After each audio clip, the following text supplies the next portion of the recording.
get started with Parker through SI Sooners.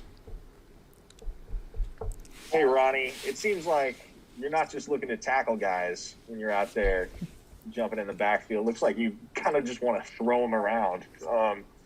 You got a little extra fire under you, especially having come back later on in the season, and now you guys being in position to go contend for a Big 12 championship. Is that kind of fueling you a little bit more? Yeah, most definitely. But shoot, when you set out for that many games, and kind of feel like a starved caged lion. So once you free a lion out of the cage, he gonna do what he got to do to eat. So that's kind of how I feel going out there every week, man. Just I'm getting all the meals back that I missed. Joe Bednar, Norman transcript. Hey, Ronnie, just this Oklahoma State offense with the players that they have, I'm curious, does this feel like a statement for you all as far as like validating what you guys have been, I guess, working toward all season? I'm sorry, can you say it again? I'm curious, I mean, is tonight a validation against an Oklahoma State offense? Does this kind of validate what you guys have been working toward to do it on a big stage like this?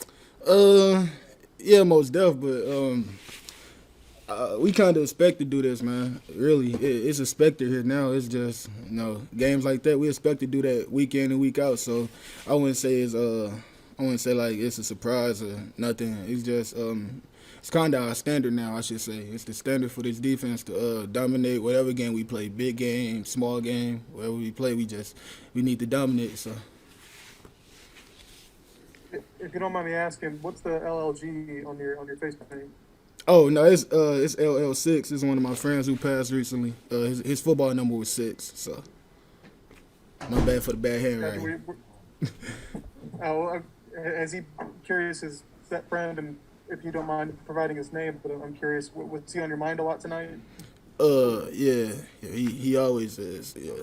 His name Darion Fields. He was one of my high school teammates. So he's a close friend of mine. I know since I was probably 10 years old, and he just recently passed when I was home. So I kind of just wrote this out there with me to give me memory of him while I'm playing, and also to make him feel like he playing with me while he watching down on me.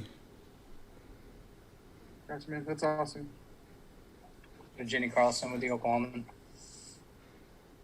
Hey, Ronnie, I know you were obviously sidelined for those losses earlier this year, but the fact that you guys have found your way back into, getting to the Big 12 championship game and maybe being in conversations for something bigger, what do you attribute that to, that you guys are still in the mix after a couple of losses? So in the Magic. Shoot, really, that's trusting the process, really, as a team, after not getting down after those 2 losses, man. Coach just kept us in it. He kept us fighting. So at the end of the day, we always knew somehow, some way it could work out in our favor, which it is. So early in the season, coach just had us keep fighting. Don't give up on the season, even though we had 2 losses early. Don't give up. Keep fighting. Let's win out, and you never know what could happen. Did that message hit home even more in this season, 2020, with the pandemic and COVID? And I mean, so much just feels, you just don't know. You don't know what other leagues are going to have happen or did that message hit home even more considering all of that? Yeah, it actually did. One thing we always say around the locker room, man, it's a crazy year in college football. A lot of crazy stuff happening. So we definitely believed what he said. Cool. Thanks, Ronnie. Eric Bailey with the Tulsa World. Hey, Ronnie, before the game, I saw you staring at the OSU bench from midfield. Just one of those things you want to let them know you're ready to play? Coach ain't no trash talking, huh? I was just looking for a player over there. That's all. Nothing crazy. I was just looking for a certain player. I got you. I wanted to ask you, too, just the emotions that defense had in that first quarter, especially after David's interception. How big did that just add to what you guys were doing? It added big, man. Come out to start the game fast like that and to get a turnover there early. It added on. It probably poured a lot of gas into our fire, man. So it just made us want to play even harder after knowing, we can definitely jump on top of these guys early. So his turnover and the emotion we played with in those first few drives, I feel like that set the tone pretty much for the whole game. last question. Wanted to ask you about holding OSU to just 78 rushing yards. That's a low for them. How important was it to have that kind of game? We just wanted to prove we was top dog. We the best defense in the Big 12. That's all. We've been hearing a lot about their defense throughout the week. No disrespect to them at all, but defense. I mean, it sounds kind of crazy to say, but defense run through Oklahoma in the Big 12 too now, offense and defense. Thanks, Ronnie. Appreciate it. Time for a few more with Ronnie, Mason Young, OU Daily. Ronnie, obviously big performance for you tonight, and kind of similar to how you played against Baylor down in Waco last year.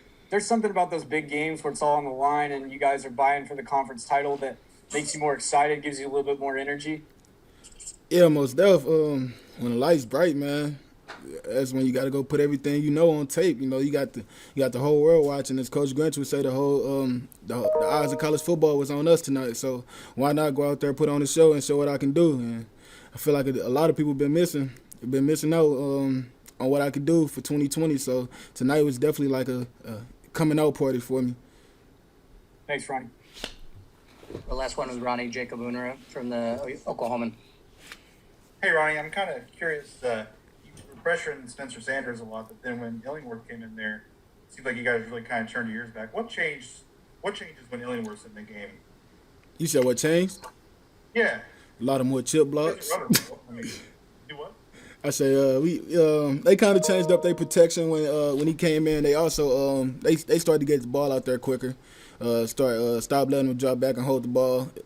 They started getting it out quicker. Start holding the tight ends to chip the defensive ends. Me and Nick using the running backs to help block me and Nick. So they kind of changed up their possession. What I'm trying to say? They kind of changed up their protection a lot. My bad. Yeah, they kind of changed up their protection to try to protect that quarterback. So it kind of worked out in their favor, but we was still able to get a few hits off on him too.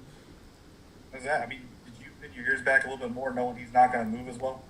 Yeah, most def. I mean, shoot, with Spencer, you got a mobile quarterback, so if you get back there, you still might have to run after him. But him, he really just like a standing target.